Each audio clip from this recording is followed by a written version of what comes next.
Hello YouTube, welcome back to a new video. We're Rams fan YT. Seems to have a bit of a halo above me right now because it's a really, really bright day. Um, so it makes the camera very, very bright. So apologise for that now. Um, Hopefully it doesn't compromise your viewing experience too much. We are at the homeward stretch, so to speak, of the Premier League season. There's still playoffs going on, and actually, I don't think I've done too bad in the predictions of the playoffs. That's in a completely separate video, and as I said in that video, they will be set in stone. Um, so even if there was a team that I didn't suspect to be in the final, I mean, in the final, we're not reviewing the predictions. We're pretty much focusing exclusively on the Premier League today, apart from the FA Cup final. Um, so yeah, they're the sort of focus. Let's get straight into it. We got Aston Villa versus Tottenham, which is a very much more important game for Villa than Tottenham at this stage. Tottenham are rubbish, let's be honest. But, I mean, it's more from their high intensity play because they're not actually that bad in terms of scoring goals. In fact, they've scored more than Villa by a total of 7 goals, sorry. And but they've conceded a total of 10 more. But they've still got a relatively good goal difference of 4 for their position, because they've not managed to win anywhere near as much games. And actually, the the games have tended to be quite high scoring for Tottenham. Aston Villa, however, they've got their eyes on the Champions League. They're only outside of it by goal difference. Uh, as I've already mentioned, they're not the most prolific side in front of goal, and neither do they have the most solid defence. But what they do have is a good team cohesion, uh, as displayed how well they've done in Europe. Obviously, Tottenham have done well in Europe as well to reach the Europa League final, and their attentions will probably be squarely on that right now. So in this game at Villa Park, I could feasibly see this one being a 2-1 win for Villa. Chelsea versus Manchester United.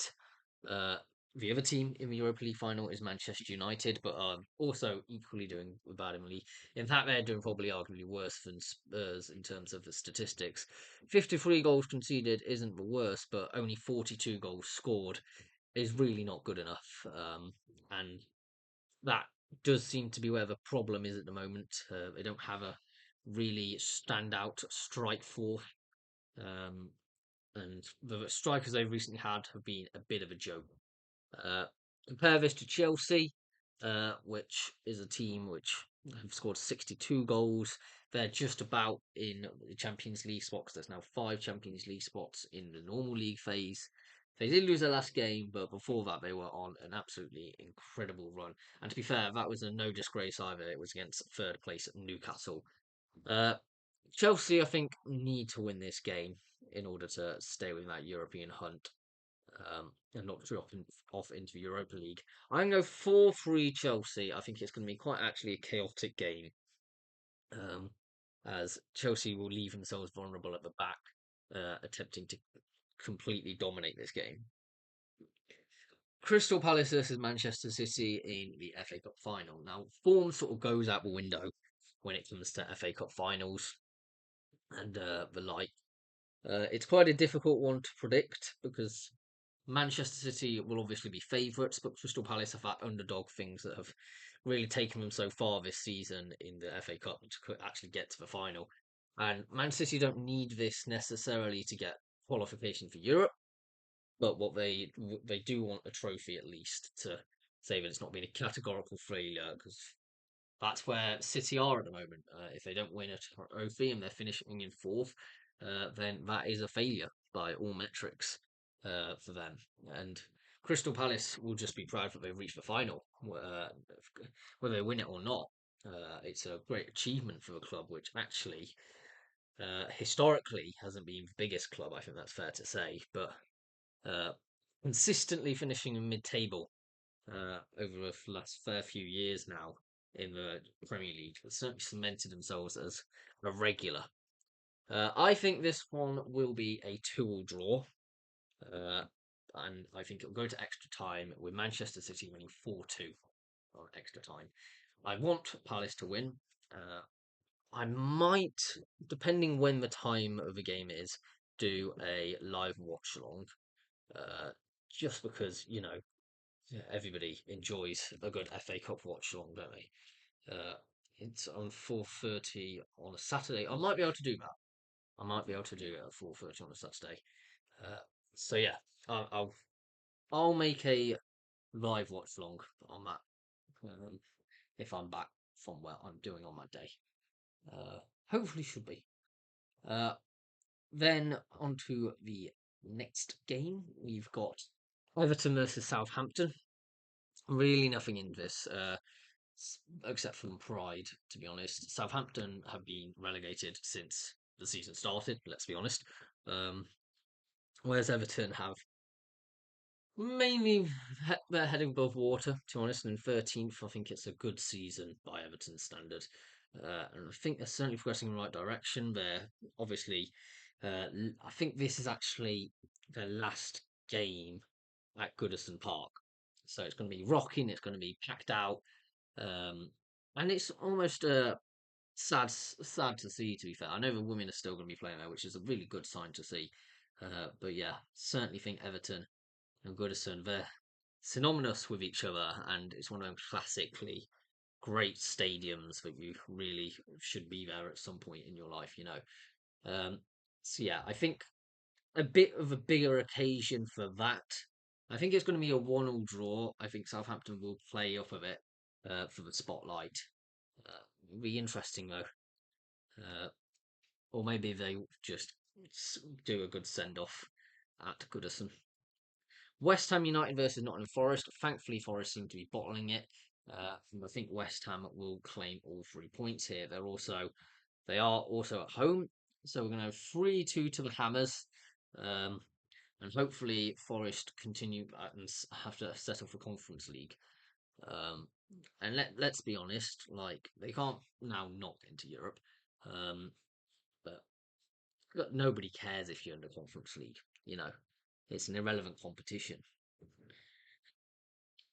Brentford versus Fulham in that West London derby I put in the description.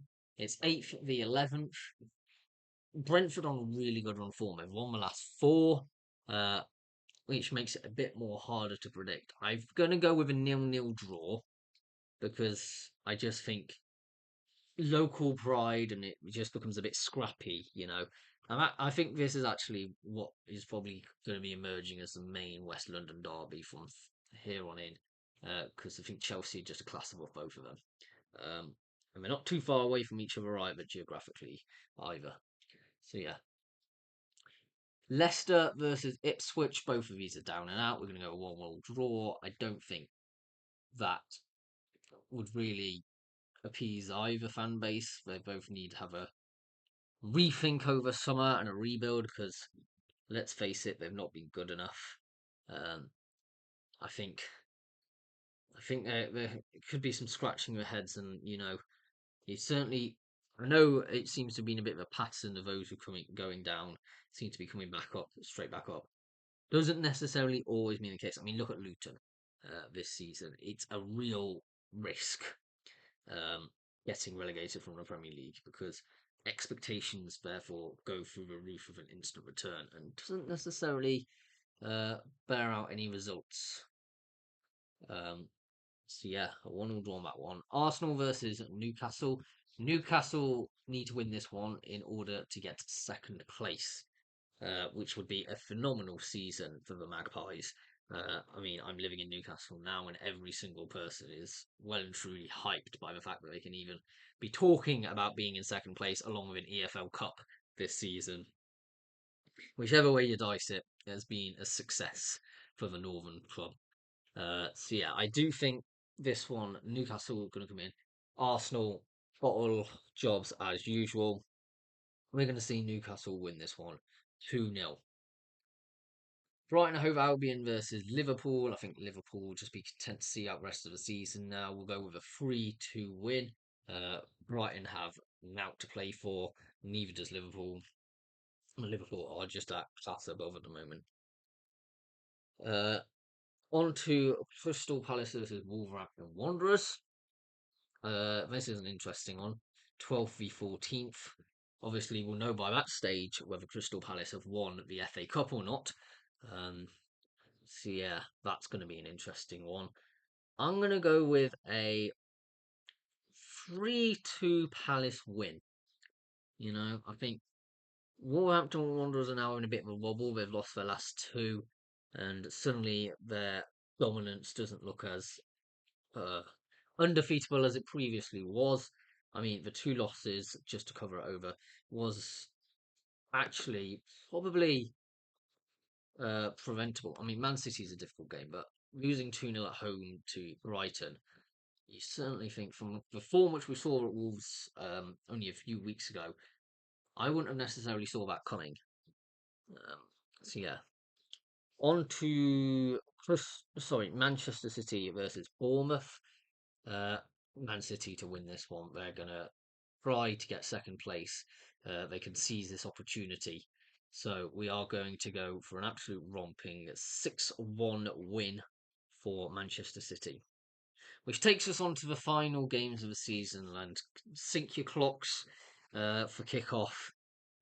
We have some great games on the cards for the final day. Uh, Everyone will be looking at everyone else's scores nervously. Not as nervous as I think some of the other games, especially the Championship one, which was wide open of who was going to get playoffs, who was going to get relegated. Um, it just doesn't feel the same about having a race for Champions League. I don't know about you. I just can't get that same energy about it. We'll start off with Bournemouth at home to Leicester. I think Leicester will go out with a bit of pride at the end and win 1-0. Bournemouth, to be honest, got nothing to play for, and Leicester are, yeah, if they're going to need to see some sort of green shoots to a reason of why they can come back next season. Fulham versus Manchester City. As I said, Manchester City will try to seize an opportunity to get second. So we're going to have to feasibly say a 4-0 win against a Fulham team which have got nothing to play for. We've got Ipswich versus West Ham United. This is an interesting one because I can actually see Ipswich not going out in a whimper and actually showing a bit of class, which they should have done all season, and win this one 5-1. And it's a bit of a mad prediction to say, but if Ipswich want to make a statement, something that a legacy in a sense that they weren't actually completely rubbish and disgraceful, which they have been for large parts of the season. But if they can beat West Ham by a comfortable margin, it gives the whole fan base and players confidence coming into the league below. And some of the players will definitely be trying to put themselves in the shop window, including notable Delap, I imagine. Liverpool versus Palace. I think this is going to be a close game. Liverpool will be on the beach. We're going to go 1-0 Palace. A little bit of a shock, but I can feasibly see it. Man United versus Villa. I think Villa might be a bit disappointed. I think Manchester United might prove a bit of an immovable object. 3-2 to Red Devils. I just think you're looking at the team. It's at Old it's at Old Trafford, and sometimes when you have stuff to play for, it just doesn't go for you, and we could feasibly see that happening. Um, On to Newcastle United versus Everton. I think Newcastle might be a little bit cocky about this one. Anthony Gordon against his former club as well. I'm going to see this being a 1-1 draw. I don't think it'll be as easy um, that some of the Geordies will be thinking, as they're probably thinking the main task or difficulty at the moment is beating Arsenal. Once that happens, when it's just a formality, they're going to finish second. Doesn't necessarily mean that it will. So yeah, I think Everton might actually prove a bit of a blow. Nottingham Forest versus Chelsea. Coming on to this, I think Chelsea will win this one because they'll need to win it. I think to ensure Champions League. Not that I think Villa will be able to get the winners. You just heard me say, but they don't know that. So and it will be a close game, as I already anticipated. So I'm going to say that Chelsea are going to win this one 3-2 to break all them Forest people's hearts, which they deserve to be broken because you're a rubbish club. Southampton versus Arsenal. Uh, I'm going to say Arsenal are going to bottle this. A 1-1 draw with Southampton. Plucky Southampton coming out of absolutely nowhere now. They don't have the worst points total of all time and somehow causing a huge shock and pushing down like Arsenal down to like fourth. Yeah. Final day of the season. It's a weird one, isn't it? Tottenham versus Brighton. Yeah, I mean, who remembers that Tottenham fan? What was it, 3 seasons ago now? Who's like, go and talk to the Brightons and Fulhams. Well, Tottenham are now in 17th, Brighton are in 9th, and then Fulham are in 11th. I think they've sort of had the last laugh, so to speak. And yeah, I do think Tottenham do win this one though at the Tottenham Hotspur Stadium, very iconically named. Go back to something like White Hart Lane, 2-1 to Tottenham here. They don't want to end the season just above that dotted line, do they? In Ange we trust. And to be honest, I do know a Spurs fan. And he doesn't actually blame Ange. And I think that's synonymous with a lot of Spurs fans at the moment. And I'm sorry, I can't see beyond this uh, fraudulent manager, to be honest. Uh, because in terms of what has he actually managed to do, yes, he's got them to Europa League final, but in the league domestically, really struggled. Really, really struggled. And if it wasn't the bottom three being as abjectly poor as they have been, we would have definitely seen Tottenham be relegated this season. Like 38 points, normally just about enough to get relegated. The final one we're going over is Wolverhampton Wanderers versus Brentford. I think we see Brentford win this one. They're on a really good run of form, as I referred to earlier. So yeah, 2-0 to Brentford. Okay, that concludes this final predictions of video of the season. Well, it's coming into the off season, which is actually one of my favourite times of the year because we've got end of season review, which will happen after the last Premier League game. The last ball of the Premier League season has been kicked. I might, we'll see, uh, be dropping a video some point soon about um, my initial reactions to yesterday's release of the FA tiers, what each club's league is in, and seeing and reacting to some of the changes which are happening, the lateral switches, the geographical proximity. What does it actually mean that Merthyr Town is in the National League North, not National League South? That sort of thing. Um, so I'll be discussing that probably in a video at some point. We'll have predictions for the overall season coming up over the summer. They're always great fun and always do really well on this channel. And I normally end up embarrassing myself at my piss poor knowledge of the league. I normally get abused in the comments accordingly, but it's all a bit of good fun. And also, I'll maybe go over which managers I think deserved to be sacked and which ones did not deserve to be sacked this season, which maybe were sacked.